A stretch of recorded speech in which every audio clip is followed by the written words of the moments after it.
In our last video, we spoke about effective change, and we understood that change is a constant in life and in any business or organizational environment. Another thing that's a constant in our lives and in our business environments are problems. I'm going to discuss today an effective, time-tested, data-driven approach to solving business problems. It all starts with being able to define that problem.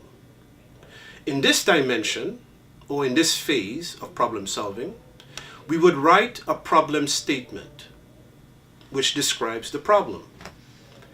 In this phase, we have to be sure to understand and to state how long a particular business problem has been occurring.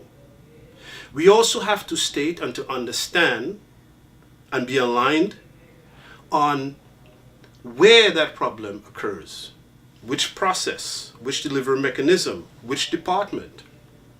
We also have to state, using the available information, the impact of that problem on our customers and our organization and how it affects our profitability.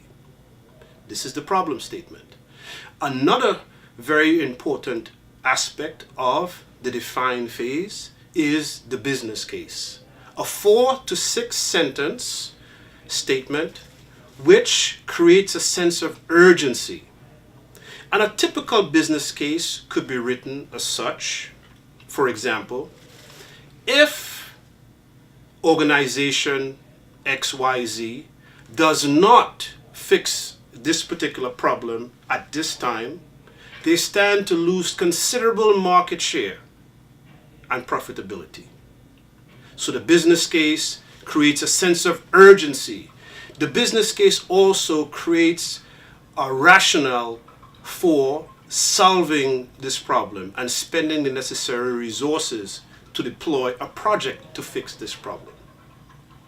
Also, in the define phase of problem solving, we will document the scope of the problem, the boundaries, which processes are involved, which are the start points, and which are the stop points of that process. So this way, a project team or process improvement team or problem solving team could stay focused on the work at hand.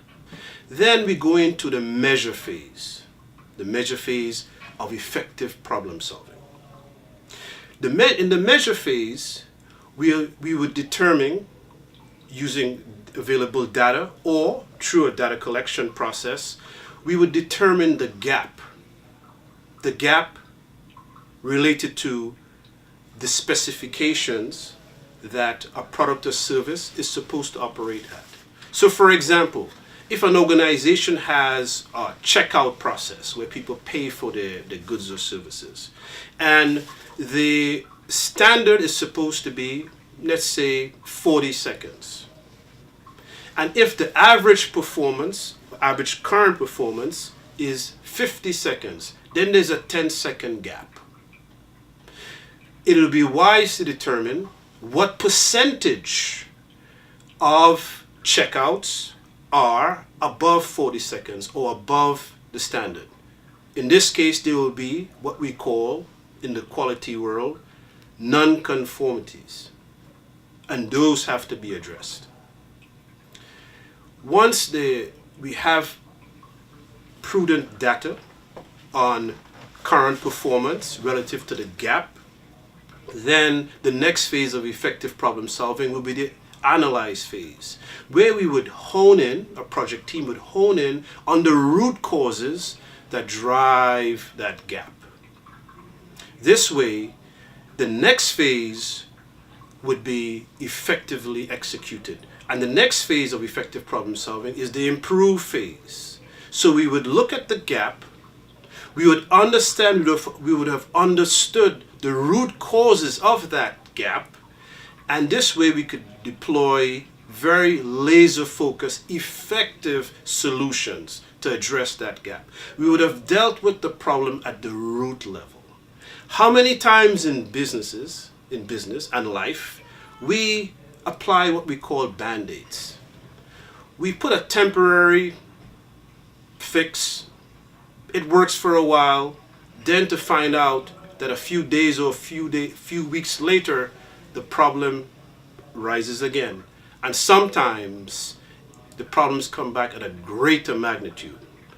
This is because we did not determine what the root causes were, and we did not deploy and formulate solutions that would have dealt with the problem at the root cause level. And then the final phase of effective problem solving is what we call the control phase. In the control phase, we would document a well-written, simple control plan. And the purpose of the control plan is to train the process owners or the people or the employees who are responsible for executing that improved process. And the anatomy of a good control plan would state the proper measurements. It will also state how often we would collect data to see how the current and the new and improved process is performing. We would also determine who is responsible and what methods of response or what methods of action they would take if there is some slippage in performance. And the last item in the control phase is to celebrate, to reward and recognize all those who were supportive of the problem-solving initiative. So we define the problem, we measure the magnitude of the problem, then we determine the root causes of the problem, that's the analyze phase, then we deploy effective solutions to deal with those root causes. And finally, we go through the control phase with a well-documented control plan. And finally, we celebrate and we reward and recognize all those who supported the initiative. It is very important to understand that people support what they help build. So one caveat in effective problem solving is to involve all key stakeholders, all those who are involved in the process, early and continuously through the 5 phases. If you need help with effective problem solving, our team of experts will be more than happy to assist you. Please click on the link below or give us a call at the number stated below.